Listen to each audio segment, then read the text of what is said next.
ഒരു മധുര പലഹാരമായ ഹോളികയാണ് തയ്യാറാക്കുന്നത്. ഒരു കുക്കർ വെക്കുന്നുണ്ട്. കുക്കറിലോട്ട് വെള്ളം ഒഴിച്ച് ഒരു 8 ഗ്ലാസ് വെള്ളമാണ് ഞാനിപ്പോൾ 2 ഗ്ലാസ് കടലപ്പരിപ്പിന് വേണ്ടി എടുത്തിരിക്കുന്നത്. ആ പരിപ്പ് നന്നായി കഴുകി കുക്കറിലോട്ട് തിളച്ച വെള്ളത്തിലോട്ട് ഇട്ട് കൊടുക്കാം. ഇതൊരു 8 to 9 അല്ലെങ്കിൽ 10 വിസിൽ മൂടിയിട്ട് വിസിലും കൂടിയിട്ട് മൂടി വെച്ച് ഒരു 8 to 10 വിസിൽ.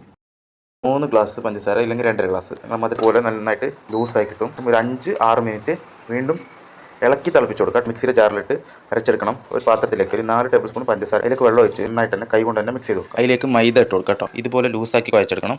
എള്ളെണ്ണ ഒഴിച്ച് കൊടുക്കുക. 1.5 മണിക്കൂർ റെസ്റ്റ് എടുക്കുക. അതുപോലെ ഉരുളയാക്കി മാറ്റണം കേട്ടോ മാവിനെ. എന്നിട്ട് വാഴയില എണ്ണ തടകിയ സ്ഥലത്ത് വെച്ച് കൊടുക്കുക. സാണ് അപ്പോൾ ഇത്തിരി മൈദ ചേർത്ത് ഉരുളയാക്കി എടുത്താൽ മതി.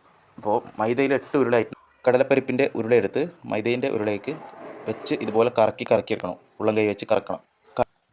സ്റ്റൗവിലൊരു പാൻ വെച്ചിട്ടുണ്ട്. ഇതുപോലെ ഇതിങ്ങനെ പരത്തി ഇതുപോലെ എടുത്തിട്ട് ആ തവയിലൊക്കെ വെച്ചിട്ടുണ്ട് കേട്ടോ. 1 മിനിറ്റ് ട്രൈ ചെയ്ത് നോക്കാം കേട്ടോ.